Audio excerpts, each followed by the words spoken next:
Welcome to the AI Hustle Podcast, the podcast where we break down the latest in AI news, tools, and interview experts helping you hustle and do more using AI. If you've been following the podcast for a while, you'll know that over the last 6 months, I've been working on a stealth AI startup. Of the hundreds of projects I've covered, this is the one that I believe has the greatest potential. So today I'm excited to announce AIBox. AIBox is a no-code AI app building platform paired with the App Store for AI that lets you monetize your AI tools. The platform lets you build apps by linking together AI models like ChatGPT, Midjourney, and 11 Labs. Eventually will integrate with software like Gmail, Trello, and Salesforce, so you can use AI to automate every function in your organization. To get notified when we launch and be one of the first to build on the platform, you can join the waitlist at aibox.ai. The link is in the show notes. We are currently raising a seed round of funding. If you're an investor that is focused on disruptive tech, I'd love to tell you more about the platform. You can reach out to me at jaden@aibox.ai. I'll leave that email in the show notes. Welcome to the AI Chat Podcast. I'm your host, Jaden Schaefer. Today on the podcast, we have the pleasure of being joined by Mike Zayonc, who is a serial entrepreneur and a VC partner based in Silicon Valley. He has a passion for automation, generative AI, and supply chain. We're super excited to have you on the show today. Welcome, Mike. Thanks, Jaden. Great to be on the show. So I would love to kick this thing off. We're super stoked to have you on. I'd love to kick this thing off asking you a little bit about your journey and your background. Was venture capital something you always knew you were interested in, right? You're a serial entrepreneur. Tell us a little bit about your journey that brought you here, but maybe about some of the things you've done in the past as well in entrepreneurship. Yeah, definitely. So my background is I'm originally from Vancouver, Canada, and I was actually a basketball player in university. I had a scholarship at UBC, and then I realized Nice. you can't do that forever, right? And then so I got into entrepreneurship and helped start a few different companies, and then eventually was hired by the founder of Plug and Play back in 2015, who offered me to join Plug and Play and come to Silicon Valley. And when I joined Plug and Play, there was about 15 people full time, and now there's about 850 people. So we grew significantly. We grew it globally, and so I helped start a variety of different programs within Plug and Play. And back in 2017, I had an idea to start the supply chain program because I realized there's a lot of changes happening to supply chain. There's more need for AI and automation. And that program ended up being extremely successful. Our first corporate partner was Maersk, and then we scaled globally to about 6 different offices. So we're in Silicon Valley, we're in Arkansas with Walmart, Tyson Foods, JB Hunt, Toronto, Canada, Savannah, Georgia, Hamburg, and Shanghai. So that was really cool to grow that program. We ended up raising a fund. So we raised a $25.5 million fund. Our largest investor is actually the Waltons, who own Walmart, and they really loved the work we did with Walmart in Arkansas. And then they're like, we'll support as your first investor. We got a bunch of corporates to invest in the fund. So today, the supply chain program's invested in about over 70 startups, so I've had a great experience now from the VC side and now and also the entrepreneurial side. So after seeing all these companies grow within Plug and Play, we were in supply chain. We were investors in like Rappi and Shippo, which are unicorns, and then through the fund also, not just the Plug and Play family office, investors in Einride, which is a fully electric autonomous truck that's now scaling across the US. I just got really inspired I'm now like kind of like part-time on the VC side. I'm still a founding partner in the fund, but also I'm a co-founder now in Kodif. So I'm back on the entrepreneurial side, and Kodif is doing customer support automation. So we've raised 2 rounds of funding, and we're automating support at scale. And I'm happy to chat more about that as well. Yeah, super exciting. Oh my gosh, you've done a lot of really cool things. You gave me so much meat there to get some good questions for. First off, I want to say I didn't realize you're from Vancouver. I'm actually from Vancouver Island, so pretty close. Cool. Yeah. Yeah, it's kind of funny.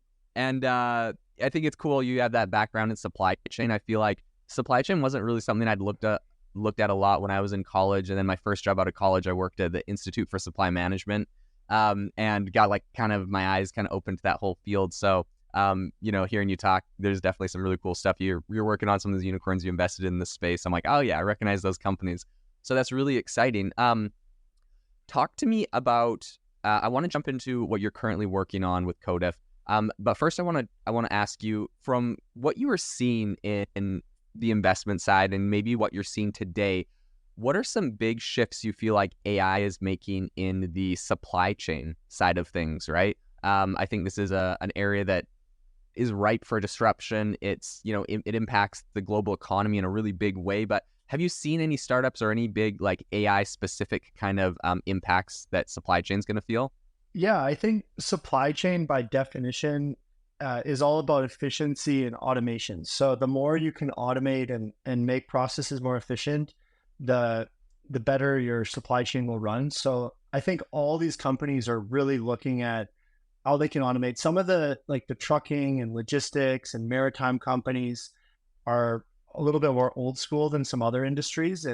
But I think the amount of funding, like when I started the supply chain program in 2017, there was $6 billion invested into supply chain startups. And when when I started focusing on Kodif, there was $24 billion back in 2022. So like last year.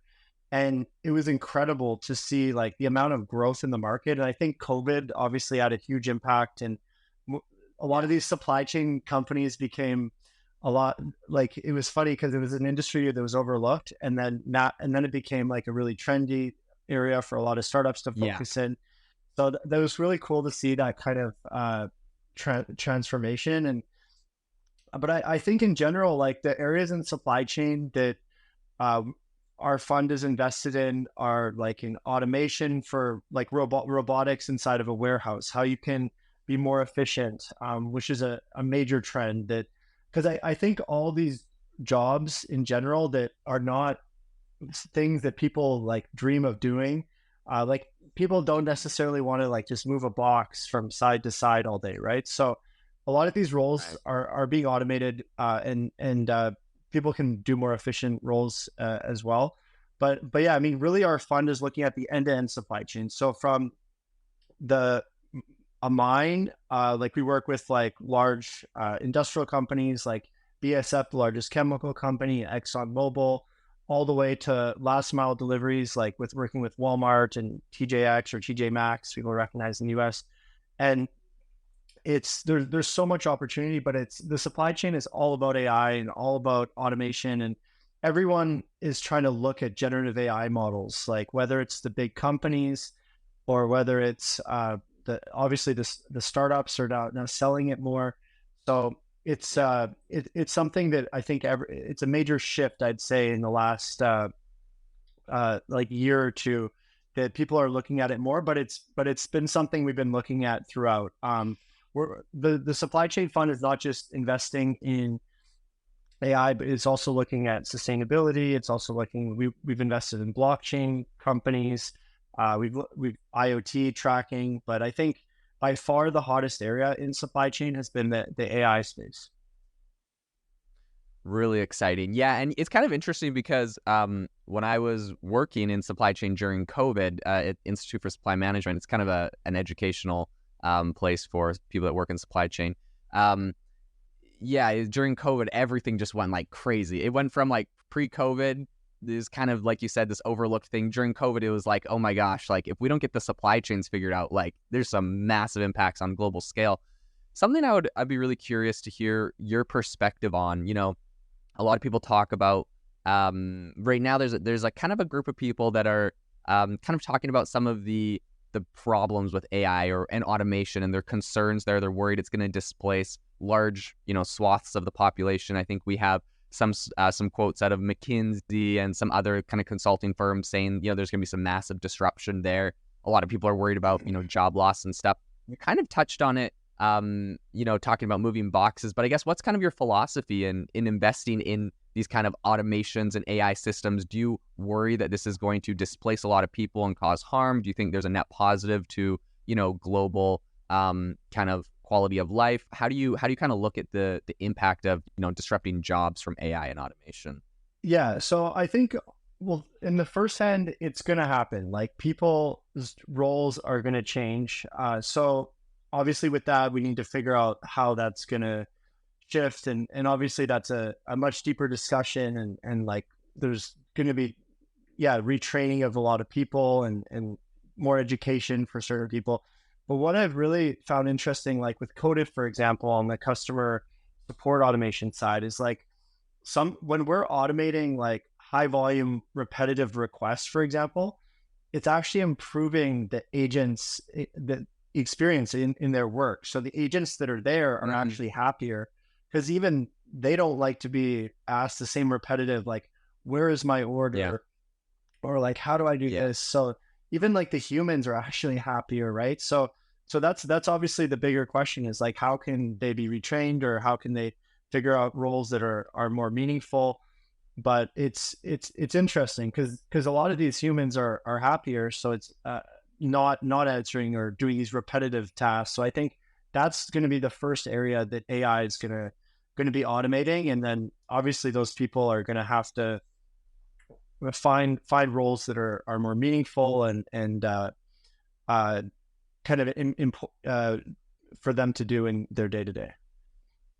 Yeah, I think you hit the nail on the head there. In a lot of these discussions, like the first thing I say is like whether we like it or not, like it's going to happen. So like let's discuss how we make it, have the best experience possible for people impacted or whatever. But yeah, it's kind of interesting because there's definitely some people that resist the change, but the change is inevitable at this point, Yeah, with the technology. And I think there's so many net positives. I was recently talking to someone working on autonomous like delivery, like autonomous flying delivery. Um, and they're saying you're going into like a war-torn country and delivering medical supplies. If you don't have to have a human flying that aircraft in and risking their life, like it's hard to see that that's not a net positive. Just because there's maybe a job displacement, but it's things that are dangerous or things that are super repetitive. Yeah, it's great to automate some of those things. Okay, talk to me a little bit. I'm so curious, right? So you're deep into this VC kind of space, investing in startups, looking at deals, and then you decided to move back into entrepreneurship. Like talk to me about what made that shift for you and why you decided to kind of make that change. definitely. Well, first of all, I'm very lucky because not a lot of people have an opportunity to, change roles and then still be involved. So Plug and Play has been extremely supportive, and Plug and Play is an investor in Kodif, and Plug and Play has been allowed me to stay on as like a VC partner, even though obviously day to day I'm focusing on Kodif, which is not the case for a lot of startups. Yeah. So it's cool because even today, like when I was at AI4, I met a ton of startups and I connect them to the relevant Plug and Play team members, and I'm still meeting as an entrepreneur. You meet a lot of cool entrepreneurs as well, and then I still Yeah. send them over to the Plug and Play team, and so it's kind of I'm more of an operating partner at this point. So it's been helpful because yeah, I'm still actually getting deals done and referring deals, but I'm not doing any like due diligence or I'm just kind of making simple referrals. And so that's been really cool and lucky for me to be able to, and obviously I greatly appreciate Plug and Play for supporting that. And in terms of like after seeing and investing in like over 70 startups within the Plug and Play program and seeing some really successful entrepreneurs, I kind of realized like to be a really good investor, you have to really and to really empathize with the startups. It's important to like actually, build a successful company and I was doing a lot of like entrepreneurial stuff before Plug and Play, but I really wanted to kind of go through that experience, raise like a few rounds of VC funding.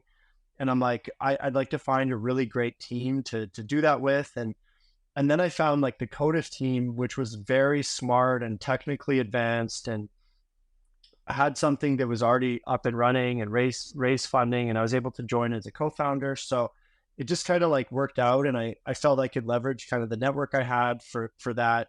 And it just worked out. But yeah, eventually like you get inspired, right? When you invest in all these Yeah. entrepreneurs, you always kind of like enjoy building and I mean, plug and play is very large and kind of self-sustaining. So the program I was actually, it was really cool. I was like, even this week, I was selected to the plug and play supply chain program, which obviously I founded, but um, it was cool to come full circle now, like as a startup and be there among all the other startups and everything. And it's cool to see the program keeps growing and like plug and play is expanding all these new offices in different cities. Like I think you're in Arizona, but they're now Yeah. in Phoenix as well and in a bunch of cities Oh, across the cool. US. So Very cool. yeah, it's cool to see the everything continue to grow there as well.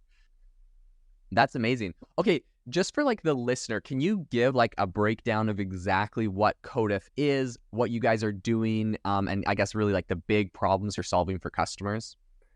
Yeah.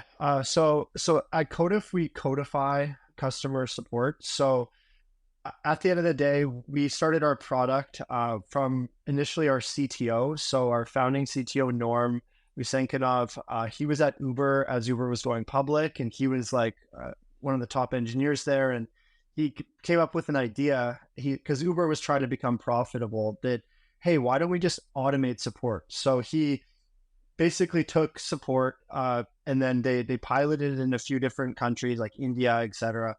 And they ended up building the most automated support system that scaled globally. So if you go on Uber's website and he still has like the white paper that was written and essentially it Cool. scaled globally and it automated like depending on the location, like globally for Uber, 60 to 80% of the customer requests. So when I found Holy smoke. so and it's still running. So it's still running for like if you go to Uber or Uber Eats today, it's his platform is still running there. So when I saw that, I'm like, wow, that is not an easy thing to do, right? So he built this low code platform that was automatable and easily configurable in different markets. And for me, that was really interesting because plug and play obviously works with all these like Fortune 100 companies and massive enterprises that are now looking at like generative AI and automation. So I thought that was a really good opportunity to kind of bring that to Kodif. And when Kodif was asking me for these intros, like a lot of startups do, it's hard to just make an intro and like walk away.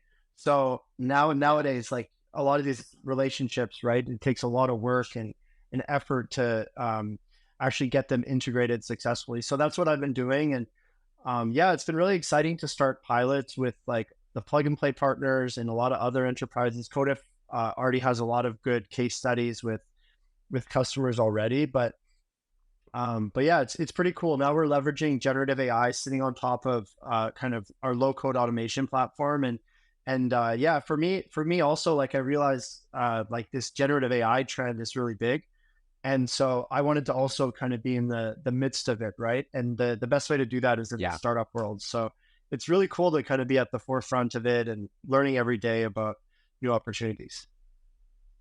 that's super exciting. Yeah, I totally know what you mean. Like when you see a disruption this big, right? Like I feel like there's been a handful. Of course, there's the internet, there's the smartphone, there's a few of these big platform shifts, and I feel like AI is one of these huge ones. And yeah, when you see how fast everything's evolving, you want to be in it. It's exciting. It's exciting times and exciting stuff. Can you talk to me a little bit about some of your perhaps like a company that was that had a success story with Kodif or kind of, something along those lines? Yeah, I'll give you a couple customer case studies. So I'll talk first about like our first customer was actually a company called Good Eggs, which is grocery delivery, Instacart competitor, mostly on the West Coast. And so they asked us to just, yeah, like automate kind of like similar to what we built for Uber, their support. So and then when I was talking earlier about like how agent CSAT customer experience actually improved, was it was not the customer experience that also improved, but the agent experience also improved because we're automating uh, a lot of their tickets and improving their average handle time by 40%. And it was yeah really successful. So their use cases they wanted to like issue full on refunds. So for example, Uh-huh. if you have a like your milk was crushed or whatever on your being delivered to your house, you can just kind of text the system and then it will see if this is a good credible customer that is not like trying to game the system and all that, and then we'll just give them a refund. So there's no agent that is required for that, which is really cool. And so for like a simple like refund, like whatever, like $5-10 for milk or whatever was being crushed on the delivery to your house, that was great. And another company that we're working with is a company called Reserve Bar. So they're like a high-end alcohol delivery company. So the most common question that they get when people are ordering like from their e-commerce platform is, where is my order? So rather than navigating through all the systems, our like tool sitting on top of like Zendesk and Salesforce or all the different systems is able to immediately trigger that. And based on like, for example, like the chatbot, based on the customer's email, will immediately trigger, this is the order, this is where it is in real time, and it will immediately resolve that issue. So that was really great. Very cool. Yeah, so that was really cool. It improved their CSAT. It deflected over 20% of their like high volume, low value tickets. It reduced a lot of their agent hours, so it was an enormous cost savings for them. So I could go on and on. The like e-commerce was our first industry and customer base. Now we're also working with like Coin Market Cap and Trust Wallet, as we're running kind of their chatbot on their website. Nice. In the crypto space. And then, we have a bunch of other kind of larger customers also that we're going to announce soon. So looking at those is kind of like, I'd say the first ones are retail and finance. And now, because obviously my background, the logistics space, those were like kind of the first three markets, but we're really like a horizontal customer experience and customer support automation platform. Incredible. Wow. Yeah, you can imagine for companies, that's an incredible use case. And then even for consumers, right? Like I recently, you're from Canada, so you probably know Bank of Montreal. Yeah. Shout out to them. Dude, I had to try to like make an online payment. They didn't have the portal on the website. I had to like call, I got transferred between 5 different people, and I'm just like, please take my money for like my credit card. Yeah. And it was like such a hassle. Yeah, so customers, if you can automate that customer support, they will love your company. So Yeah. huge value add. I see a lot of amazing things that you guys are doing there. Something I would be curious to find out from your perspective is like, what's like the next kind of step for Kodif that you're really excited about? Maybe the next set of features or the next vertical you plan on kind of attacking. Like, what gets you excited on the horizon?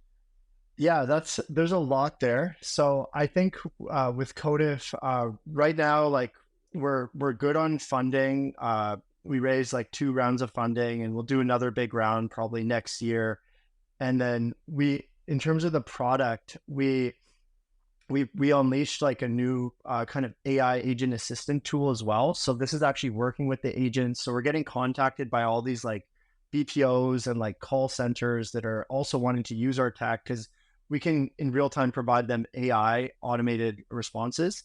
And that can also benefit like our customer facing chatbots, because we're constantly using the AI to refine and improve those customer responses. So I think in terms of what I'm excited about is really working with large enterprises, because we've signed a lot of kind of mid-market companies, and now we're starting to kind of, a lot of these large companies, especially the ones like I've worked with Plug and Play, are seeing that they need to do something here. So they need to test out generative AI models, or they need to find like a startup or someone who has experience doing that. So I'm really excited. I can't announce yet some of our new kind of enterprise customers, but that are coming in. But there's some really excited like Fortune 100 companies that we're working deeply and in deep talks with. So that's really exciting. But hopefully on the next podcast, or we'll be able to announce. Yeah, well, yeah, we'll get you on as you guys grow. It sounds like an incredible company. Something I'd love to ask you as we're wrapping up the show here. Do you have a piece of advice that you could give to entrepreneurs in the AI space today? Yeah, I think the best advice for us that's worked is really focusing on use cases within the industry, right? So I think studying the customers and like what they're trying to solve, in the end, that's been the most effective. So how to put that in like plain business language, like this is the problem we're solving.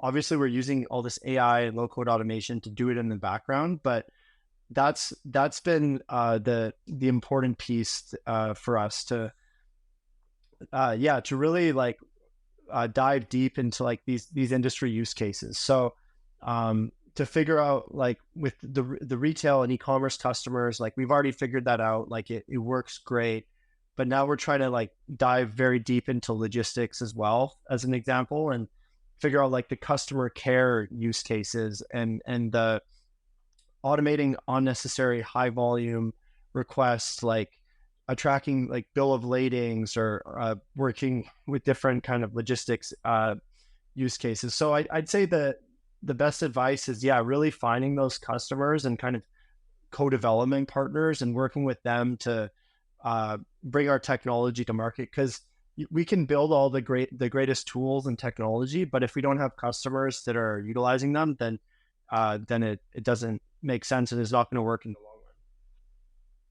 Yeah, 100%. Mike, thank you so much for coming on the show today. It has been amazing to have you, hear your insights. It's really cool hearing someone from the VC and entrepreneurship side, so we really appreciate that. In the show notes for the listener, I will leave a link to Kodif so you can try it out.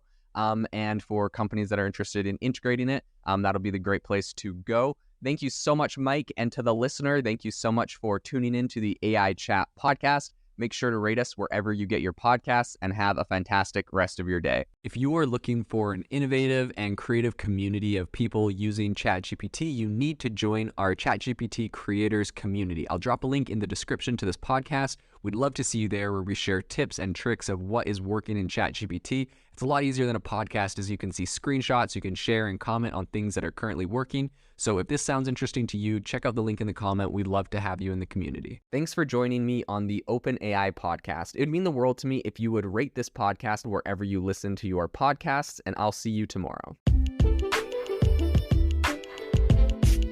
Thanks for tuning in to the AI Hustle podcast. If you could do us a massive favor, we would really, really appreciate it if you could leave us a review wherever you get your podcasts. This helps people find the podcast. It helps people know this is a good place to go. And we would really, really appreciate it, as it helps us continue to bring on incredible guests and share incredible content for you to listen to.